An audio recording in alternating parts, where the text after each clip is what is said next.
Hola, mi gente, ¿cómo están? It is great to be back with you once again. Welcome to the Limbo Latino podcast. I'm your host, Joseph Colon. I am the Limbo Latino. I have a great show for you today. But before we do that, I want you to listen to hopefully, if you're a historian, you'll hear who this is and maybe have an inkling about who our guest is. So here we go. We asked ourselves after the death of Julio, do we have to wait for number 2 or number 3 or number 5 or number 15 before we realize that that's all that this system has in store for us? So we felt now is the time for us to say exactly how we're going to respond to the killings of our people. We're not going to sit by and allow more Julios, right? And allow more Carmen Rodriguez abortion deaths. We have to begin to stand up as the people, the Puerto Rican people, and say that's enough. That's enough. Before we start, make sure that you hit subscribe, like, share, and comment on the podcast. And this episode will be featured in its entirety via video on YouTube. Make sure that you subscribe there as well.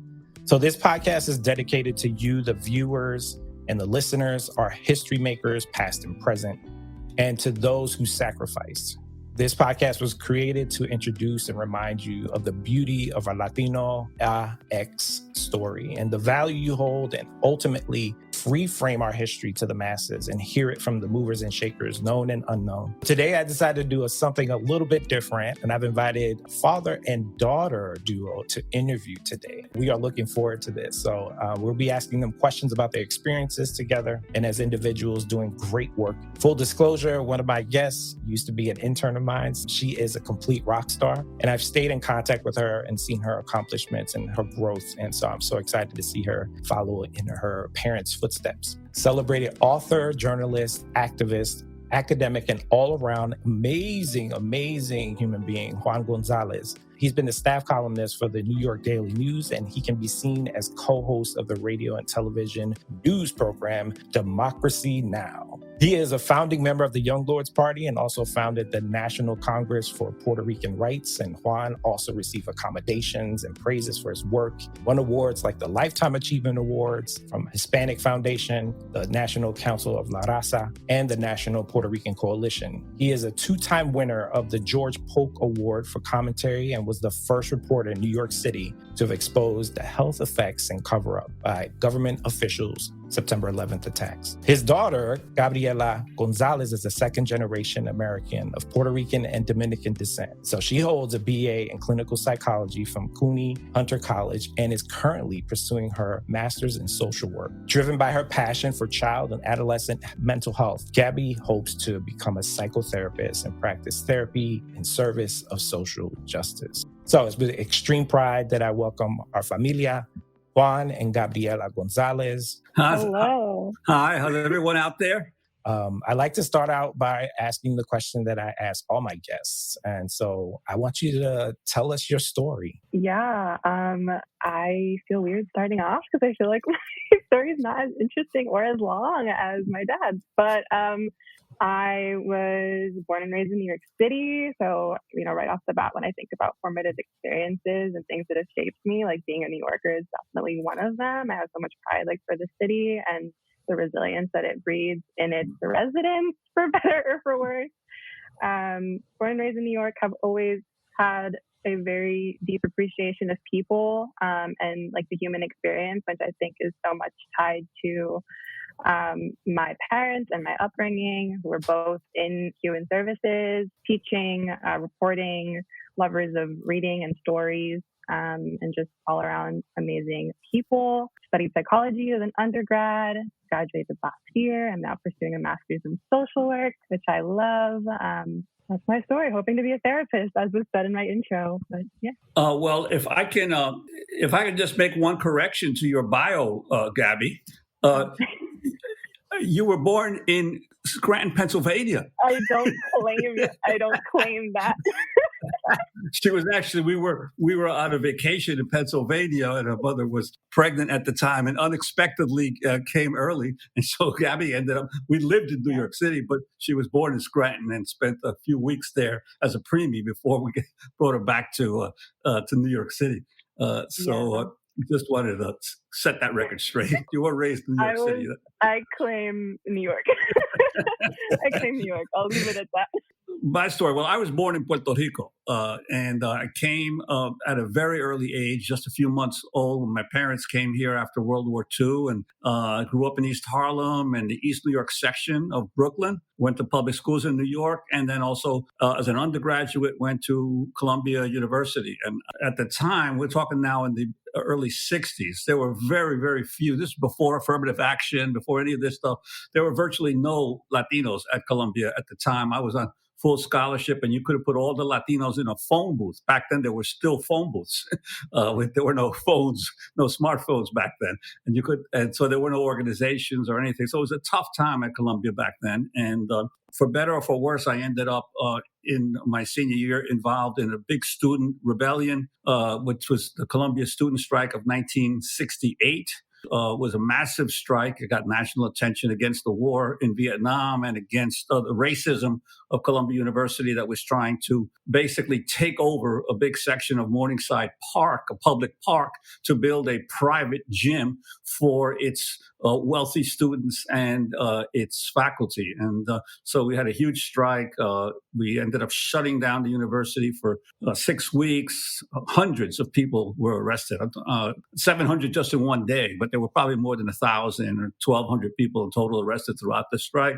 And so that sort of awakened me to political involvement. And I got involved because I was part of a tutorial program that Columbia students had in a neighborhood just south of Columbia. And some of the parents there were involved in the fight against the gym. So I joined the parents in the fight against the gym, and we had a picket line really before the strike started. And there was this young African-American priest who saw a few of us students, and he said, "You guys, come with me." So he had a collar on, we figured he knew what he was doing.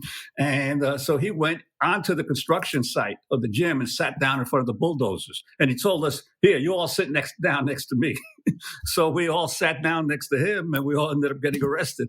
So that was my first time being arrested in January of 1968, and then subsequently during the strike. So that's how I got politically active at first. And subsequent to that, I ended up being part of the group that formed the Young Lords in New York, with a tremendous group of really some of the best people of our generation.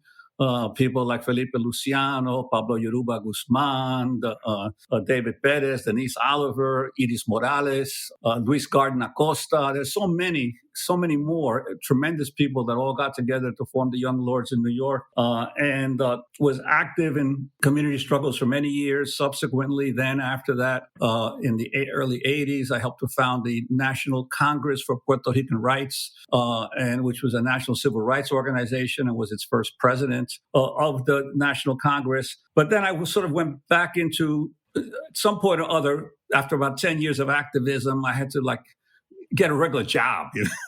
And so since I'd always been interested in journalism, I ended up going into journalism, worked as a reporter at the Philadelphia Daily News for about 9 years, and then moved back to New York and worked as a columnist at the New York Daily News for nearly 30 years.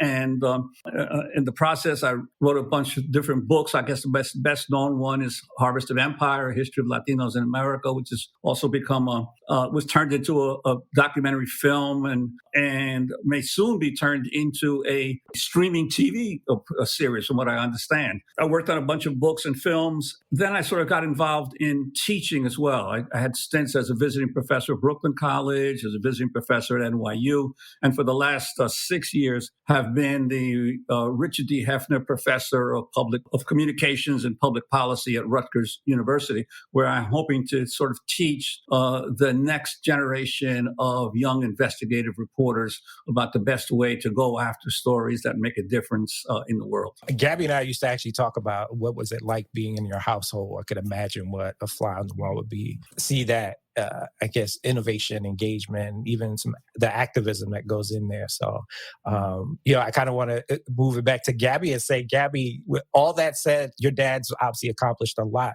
What was that like being a part of that, or being in the mix of it all? I was always learning. always learning something. I remember like our dinner table discussions were always very political, which is like great, you know. I was always developed an appreciation of current events. I don't do it as much, but we always used to watch the news. Like it was just, you know, we stayed up to date with what was going on and just really cultivated a real awareness of like current events, world events, national events that I think I carried with me throughout school and still, you know, have today. But if I had to sum it up, always learning. That's awesome. Well, you know, I never try to like involve Gabi in the stuff. I figured she would have to develop her own way in the world.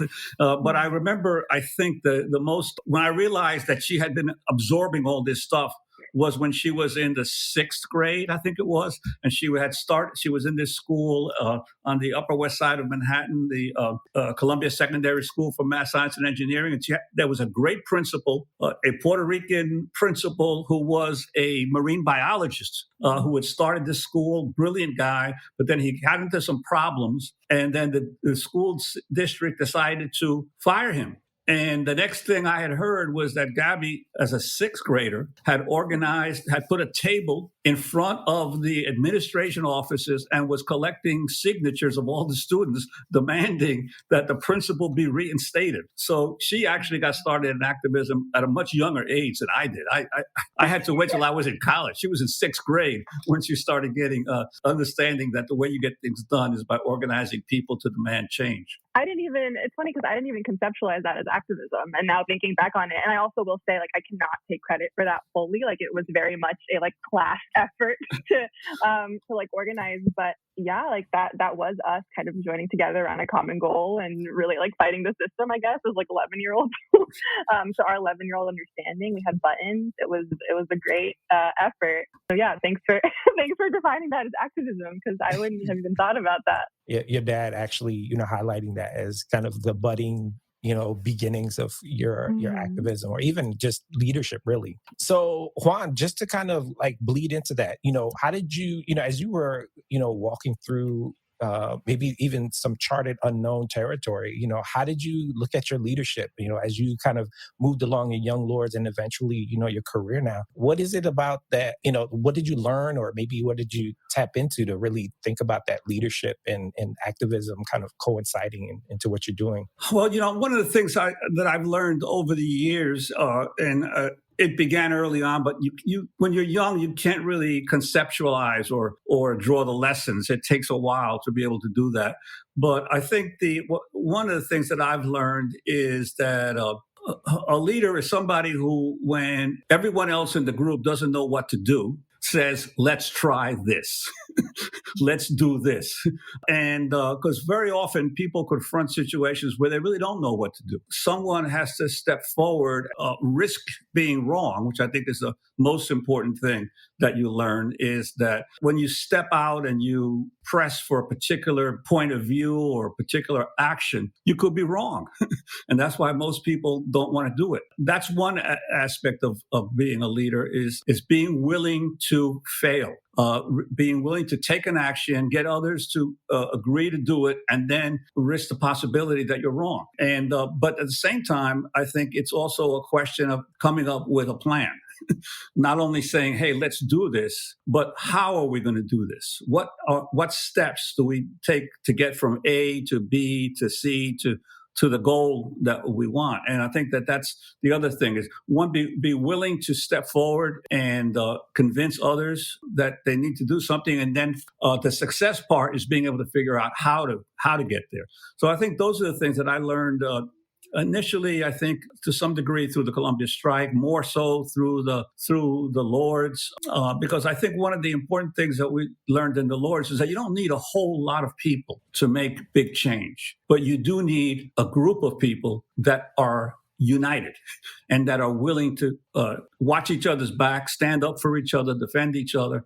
Felipe used to always say, our chairman in the Lords, he always used to say, I'd rather have 5 or 10 people that are united than 100 people that don't know what they're doing or are disunited. So I think that's the thing that I learned out of the Lords, is that you have to not only be willing to take chances and risks, but also have a strong group that you get together and that you keep together to accomplish your goals. So in that vein, even thinking about what you just said, which is, how did you know what you were doing? And I love the fact that you said willing to put yourself out there and sacrifice and make mistakes and able to move change. But did you have any, I want to say elders, or as the young folks say, OGs, to help them kind of navigate the system or figure out some of the intricate parts of the activism? Initially, not. I would say that when we were active in the strikes at Columbia, we really, there were old timers that were advising some of the folks who were involved in the Columbia strike, because of course we had a lot of figures who later became pretty well known. Of course, Mark Rudd was the big leader of Columbia SDS at the time, but there were other people that really played key pivotal roles who at that time were basically, they looked to sort of what would be called the old left, a prior generation, for their guidance. But I didn't know any of those people, so I didn't take sort of counsel from them. But once we got into the Young Lords, we did find, because we were very much into not only defending the rights of Puerto Ricans here in the United States, but also the island of Puerto Rico and of independence for Puerto Rico. We got a chance to travel and to visit Puerto Rico and talk to quite a few of the old nationalist party members. One of my big thrills back in the 60s was going to visit Blanca Canales, one of the leaders of the Nationalist Party uprising of 1950 after she'd gotten out of prison. Juan Jaca Hernandez, another member of the Nationalists. Don Jacinto Rivera, who was the president of the Nationalist Party after Don Pedro Albizu Campos died. And so we were able to talk to these old-time nationalists and learn from them. Just basically ask them questions. What did you do? How did you do it? How'd you make these decisions? And so that was very helpful in some degree. And of course, there were also, because the Lords worked very closely together with the Black Panther Party, and the Panther Party had a lot of sort of like activists who were young but older than us, Stokely Carmichael, Rap Brown, and we were able to learn from them as well. DC, Don Cox, one of the leaders of the Black Panther Party, and we learned from them as well in terms of how to resolve problems that we had within the organization, in terms between the organization and the police, between the organization, even in the community at times. So I think those were the folks that helped us, gave us direction. Gabby, as you venture into this world of social work, what do you think about some of the nuggets of, what your dad just said? What are you most excited about in this generation that will kind of tap into some of that idealism and that push to make things happen in this social justice age? Yeah, it's funny you say I jotted down like half the things my dad just said, because I think like there's like nuggets of information that I want to take with me. But I think the biggest thing is that collectivism that you were just mentioning. And I've found a lot of power in community. I think especially within the past year and a half, or I'd say even 2 years, like with everything that's going on in the pandemic and transitioning into grad school, like community has been everything. And I think there's so much that we can learn from the people around us. And there's one of my favorite Audre Lorde quotes, who I tell my dad constantly that he needs to read because she is amazing. But, without community, there is no liberation. And that is one of her quotes. There is a unlearning process happening in my generation about individualism and a lot of like capitalist ideals that, my dad can probably attest to whether or not that was happening back when like he was an activist. And I think it was probably just looks different. And yeah, just like the power of collectivism and coming together as a community and learning from each other and leaning on each other versus this kind of like very individualist approach to things. Gabi says something very important, which is getting support and sustenance from the community and the people. We always used to say, obviously, in the Lord's power to the people. We always said, when you have doubts, go ask the people. In fact, when we began our first big program in the Lord's was what we used to call the garbage offensive. And we were meeting in groups trying to figure out some of us had either dropped out of college or even dropped out of high school. And we were meeting on a weekly basis trying to figure out how do you organize, what issues do you organize the East Harlem, the El Barrio community around. And so we just decided to go out and talk to people.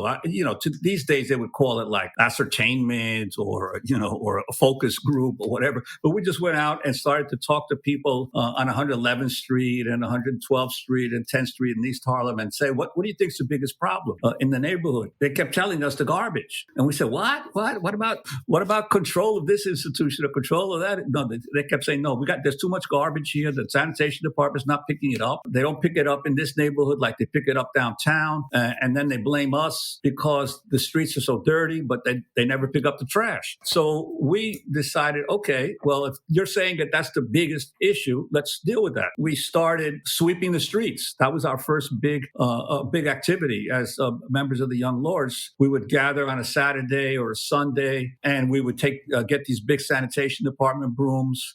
We actually had to sort of like liberate the brooms. This was one of the days when Felipe shone. We went, a bunch of us, to the sanitation depot, the New York City Sanitation Depot on 102nd Street and FDR Drive. It's right by the drive, and this big building where they used to keep all the supplies. And a few of us went in there, and we said, "Listen, we got this program. We're trying to sweep the streets. We need some of your big brooms, the kind that the sanitation men use." And there was this Italian guy. It was a Sunday, so there was hardly anybody in the depot. And there was this one big burly Italian guy.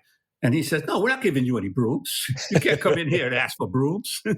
And so Felipe got really angry. And he said, "Well, you MF, we're just going to take them." And he just pushed them aside and grabbed the brooms. So we all walked out with the brooms. So we then spent the rest of the day sweeping 110th Street and 111th Street and pouring out all the trash that was all over the place, that was overflowing from the cans into bags. And pretty soon we had accumulated 30, 40, 50 bags of trash. So then we called the sanitation department. We said, "There's all this trash over here at 111th and 3rd Avenue. Come pick it up." But they wouldn't pick it up. They didn't come. So then we said, okay, we're going to block 3rd Avenue. So we just took all the trash bags right at the intersection and blocked the entire avenue with trash so that no cars could come up and down the street. So then they came and picked it up. And so we ended up doing that weekend after weekend. And at a certain point, they got tired of picking it up and they wouldn't do it. So then we set fire to the trash bags. So then the sanitation men and the firemen came and they cleaned up the trash. So that became known as the East Harlem Garbage Riot. And that was what made the Young Lords known at first. But it would never have happened had we not gone to the community first and said, what's the biggest problem that you have? Yeah, and I think, it leads to the fact that you have to listen to the people, right? Especially those communities. They can't be just pushed aside or not listened to. And even something as, in our minds, taking the trash out or actually having a working sanitation department that actually is going into communities that should and deserve equitable means of support. They're not doing it. What do you do then? And so to be active in that way, like that was bold. Not to pivot, but I wanted to get your take on both of you. Like, what is social justice, especially now in this day and age with like the pandemic and, some of those things, but even, thinking about what is it that you see as possibly some of the issues that are propping themselves up. What do you see the future of, activism? What does it look like? And what are some lessons learned that we could actually use to, innovate? I think the first thing that comes to mind for me is, that really interests me is what happens on the micro level. So that's kind of the like individual level, the family level, and in some ways also the community level. But I think the first two especially. And what I've noticed, and I think I was touching on a little before in terms of this unlearning that's happening in my generation, is really starting to question how we as a community, as a people, as a diaspora, like can view ourselves outside of the lens of the oppressor, and kind of starting to discern, what aspects of our self-concept are tied to imperialism, colonialism, capitalism, like all of the isms, and what is like inauthentic, like what feels authentic to our people and our ancestry. And I think in that unlearning, there is so much power because we break cycles of trauma. Yeah, cycles of trauma that then get passed down to leaders, that then shape leadership and how we engage with systems. And I think ultimately to create large-scale change and create an equitable world, systems have to be completely appalled, which I think is a lot of what like the work that the Young Lords were doing, the Black Panthers were doing, Black Lives Matter are doing now, and criminal justice reform, abolition. But I think there's also so much work to be done at the individual level as well in terms of that identity formation and, a lot of unlearning. Yeah, well, I would agree with Gabby on all of those things, but I would add a few others. First of all, I think it's very important for the current generation to study the history of the struggles for social justice and for anti-colonial struggle and for liberation. There's not a whole lot that's new under the sun.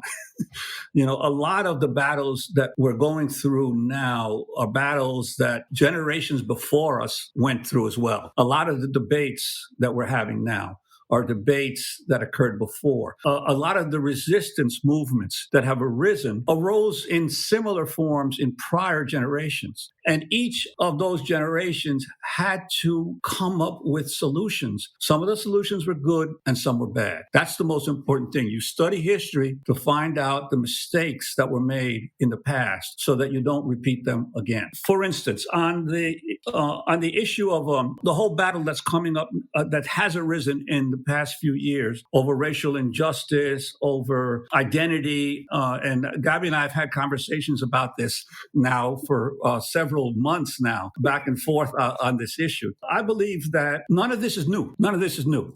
If you go back to when we were in the Young Lords in the 60s, we were talking about not only the need to combat racism, colonialism, but to also combat anti-Black prejudice within the Latino community. In fact, we were probably the first Latinx organization in American history to be led by Afro-Latinos and African Americans. Of the 6 members on our central committee, 3 of them were Afro-Boricuas: Felipe Luciano, Pablo Yoruba Guzman, Juan Ortiz. 1 was African American, Denise Oliver, and 2 of us were what would be called light-skinned Latinos. So the majority of light-skinned Puerto Ricans, the majority of our leadership was Black. 25% of the entire membership of the Young Lords was either Afro-Boricua or African-American. And so we confronted the issue of racism within the Latino community as well as racism in the broader society 50 years ago. And I identified it. There's one big difference for how we dealt with it and how, unfortunately, too many folks are dealing with it now. We did not see the racial prejudice within our ranks as a systemic problem. We saw it as everyone in a racist society is going to be inculcated with racism. And therefore, there is a difference between the individual prejudice and bias that is inculcated into some of us and the systemic structural issues that the system itself perpetuates. One is a contradiction among the people. The other is a contradiction with the system. And when you confuse the two, you end up fighting among ourselves over stuff that is not really central, because the central issues of the Latino community right now are housing, jobs, food, healthcare. It's not identity. It's not identity. It's being able to meet the basic needs of themselves and their children that will help them progress in the world. When we get caught up in battles over identity, rather than understand that the struggle has to be to change the structures of the system, we end up being lost and easily being co-opted. At every university in America today, every major leader from the president on down is talking about DEI, diversity, equity, and inclusion. They're all throwing millions of dollars into new programs to research racial justice. Meanwhile, the universities are happily performing their capitalist neoliberal function while they study racism, while they throw money at research. They're continuing to gentrify the communities around them. They're continuing to service the needs of a neoliberal state, and they're not structurally changing. So what they're doing is they're buying off the most active faculty with new grants, with promotions, with everything else. So are the foundations, so are the corporations. All you got to do is look at the National Basketball Association. The day they put Black Lives Matter, painted it on their basketball courts, These are owners that are racist to the core, who are capitalists to the core, who understand that their market is changing. The demographics of their market is changing, so they have to placate the market by appearing to be enlightened, while meanwhile they're continuing to exploit the communities. So, we have to be careful not to buy into the co-optation that is occurring over racial justice in America today. At the corporate level, at the university level, at every level, we have to say, yes, we have problems in our own communities, but the system is the problem. And we got to continue to keep our focus on the system and change the system. I mean, one of the things that, you both of you really highlighted is this whole idea of the connected struggle, particularly around Black and Latinos. And I think, as I recall, I've had conversations with students. I've had conversations with some of my friends and family members about what is the divide between this, like this idea. They're so much far apart in their struggles. And, a lot of the conversation surrounds itself, we joke around about this whole idea about who's the largest minority, right? Minoritized group in the U.S. Well, what does that mean? As you think about kind of, the struggles and the connections there, what do you think would be some ways in which we could really connect the dots for particularly Black and Latino, Latina, Latinx communities, so that way we can actually not start from scratch, but also, like you said, go back into history. It's very cyclical in a sense. But how do we fast forward the education and how do we get people together, that collectivist nature could actually do more good for our communities quicker, faster, and politically have a hand in moving the dial faster? Well, I think we have to constantly urge unity. That's the key thing. Unite people who are oppressed in any manner and not get into this relative, well, who's more oppressed, who suffered the most. It's because that's not the issue. There are pro-exploitation people in all races and nationalities.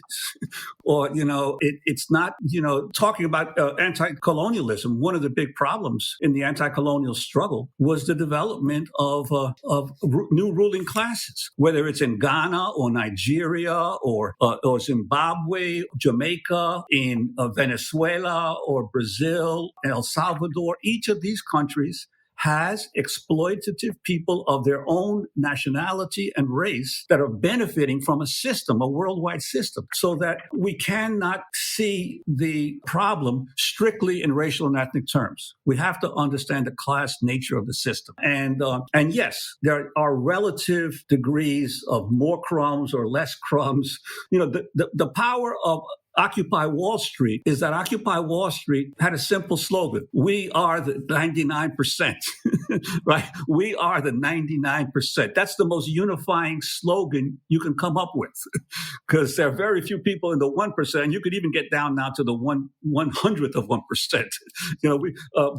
When you realize that everyone to some degree or other is hurt by the system as it exists today. And Gabby's emphasis on mental health is so important. And I mean, we have a mental health crisis of immense proportions in America. When we were in the Young Lords, there was a heroin epidemic in the country. People were, targeting the Black and Latino communities because we were involved in heroin. And we had a whole detox program in the Lords to try to get some of our members off of heroin. Do you know that in 1973, at the height of the heroin epidemic in America, 7,000 people died of heroin overdoses. Died of drug overdoses in the United States. 7,000 of drug overdoses. In the 80s, at the height of the crack cocaine epidemic, when crack cocaine became sort of like a symbol of the dysfunction of the Black and Latino communities, supposedly, and that helped to spur the entire prison industrial complex we have today.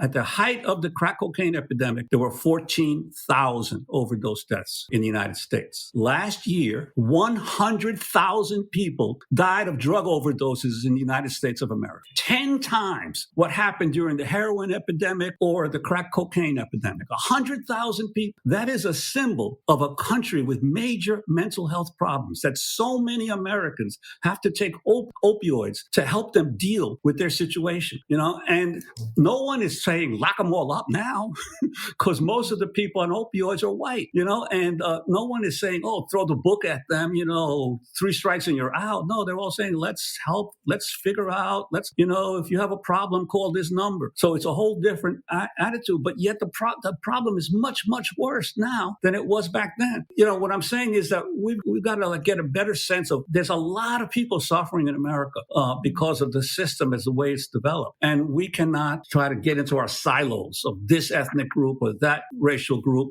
Yes, some people have definitely suffered more and reparations and reallocation of resources has to be done. But we can't forget the fact that we need everybody united to be able to affect real systemic change. Yeah, I mean, touching upon the mental health piece and also the inequities around drug abuse, and there are connections there. And like you said, there's a connection with class and not just race and ethnicity, but class, socioeconomics. All these layers seem to be compounded, and they all deal differently based on communities that are affected mostly or in the spotlight. Seeming that you're going into the social work and mental health area, this is your focus, Gabby. Mm-hmm. What's the silver lining? What do you think are some ways in which, we are kind of either turning the corner or even thinking about how we talk about mental health in the community, particularly Latino or BIPOC community? Yeah, and before we go into that, and I'll try and make it pretty and circle back to the original question, but I also did in terms of kind of the differences between like Black activism and Latinx activism looks like. And we also have to acknowledge the overlaps between those two communities, right? And the fact that there are many Black Latinos. Like I myself identify as an Afro-Latina. My mother is a Black Dominican, so it's also, I think, and that ties into, I'm not going to say that this wasn't happening in the 60s because, again, as we discussed, it was.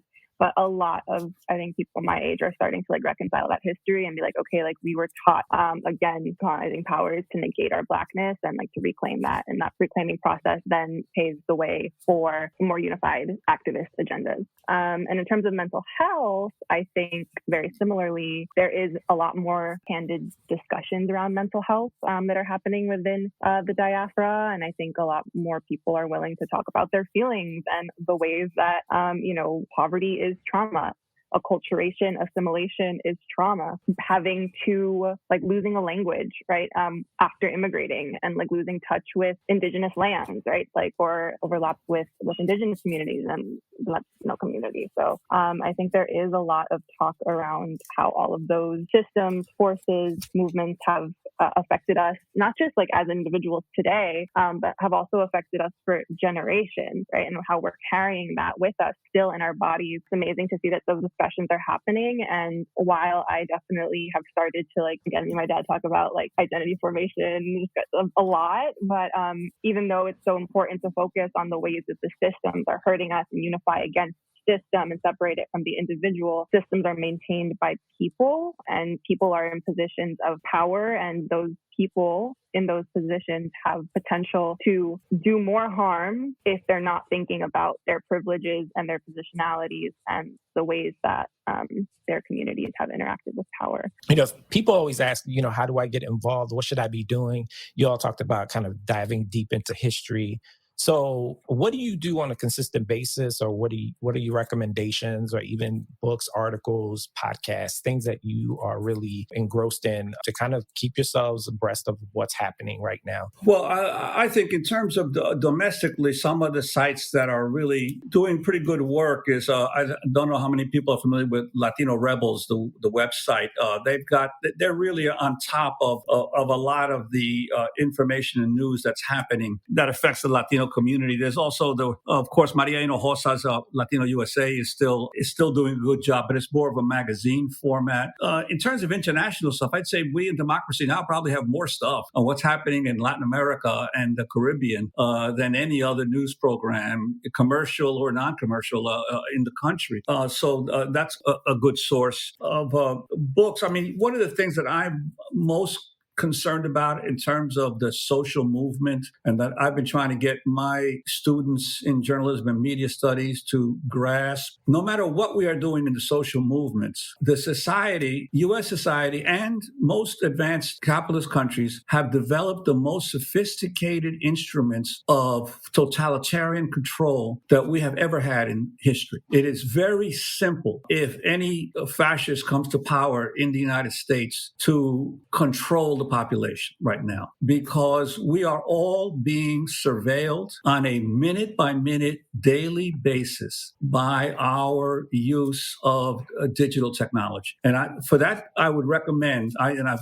recommended it to Gabby, and I recommend it to all my students, you must read Shoshana Zuboff's The Age of Surveillance Capitalism. It is an eye-opening book about how the major technological companies of the world are mining our human experience. It is no longer just a question of selling you goods. It is knowing what you are thinking about by tracking your footprints on the web, and knowing what you are going to want. And the mining of human experience is an entire whole new realm of exploitation. It doesn't matter what nationality or race you are, if you're not clear on what's happening, you're not going to be able to deal with the 21st century nature of exploitation and oppression. So I think that to me is critical. And Shoshana Zuboff's Age of Surveillance Capitalism, it's a must read, I think. And of course, reading histories. I believe it's really important to read histories, to be able to get a sense of what movements have occurred before we were here. Yes, to all of that. I was going to say Democracy Now! As well. I started watching it again. I don't know if my dad knows this, but I'm watching it more regularly now because I had definitely Democracy Now! For current events. I'm a huge reader, so I have a list of books. I think around identity and kind of grappling with, between two worlds. I recently read this book called For Brown Girls with Sharp Edges and Tender Hearts by Priscilla Dorcas Sofica Rodriguez, who actually also has an Instagram page called Latina Rebels. So not Latino Rebels, but I imagine it's inspired by that website where she, posts a lot of current events and a lot of political commentary, usually centered around the Latina or female presenting Latinx experience. And that book is phenomenal. I think it does a really good job at capturing a lot of the main kind of points in identity. Another book from the mental health perspective, it's not a Latinx exclusive perspective, but I think it's applicable. It's called My Grandmother's Hands, Racialized Trauma and the Pathway to Mending Our Hearts and Bodies by Reza Menakem. And it discusses kind of what I was talking about before and kind of the ways that all of these isms, racism, slavery, colonialism are all forms of trauma, and how we today, that has actually impacted our nervous systems and is affecting the ways that we show up in the world. So that's a really interesting read. I think also, just to tie this all back to what we were talking about in the beginning, engaging with the community, with people, that's been one of my most fulfilling aspects of being a social worker in training, is just getting to sit with people's stories. And I think I've said this to my dad, but if not, he's going to hear this. It's been such a privilege to be able to learn from him. And I feel like every time that I, hear nuggets of his work in the Lords, of his reporting, I just learned so much more about the world and about what's been done, about what the struggle has been, what the focus against the struggle today should be. So sit with the community, sit with your families, ask questions from your elders, and really just, sit with those stories and those experiences. But at the end of the day, that is, I think, the best way to learn and get involved and be inspired to continue creating change in their name and to honor them. So we're at the end of the show. What is some parting words of wisdom? Well, I would just say, especially given the fact that we've been going through this pandemic now, we're entering our third year very soon on this, is that especially for young people, it may seem like this is really defining their lives and limiting them and making it so much difficult for them. But life isn't always easy, and you've got to even in the worst crises, you have to remind yourself, this too shall pass. This at some point it will end. Now the problem is that life will never be the same like it was before. So it is one of these moments in history that changes the nature of how we move and how we perceive the world. But it will pass, and the most important important thing to do is to not give up, to keep moving forward, to keep struggling, to keep, your loved ones close and not lose hope. I think that's the most important thing. Never lose hope. My dog decided to just start barking. So if you hear her in the background, I apologize. But I think very similarly to that, just take time to sit with yourself. And I really wanted to echo the point of sitting with your elders, sitting with community, investing in community. Because again, to say the quote from Audre Lorde that I love so much, there really is no liberation without community. So just investing in that where you can, however you can, in the middle of a pandemic, which I know is hard. Awesome. Well, I want to, from the bottom of my heart, thank you both for joining me and spending time with us to continue having these thoughtful conversations. Again, thank you so much. I'm highly appreciative. This is the Limbo Latino podcast, and my guests, Juan Gonzalez and Gabriela Gonzalez, thank you once again.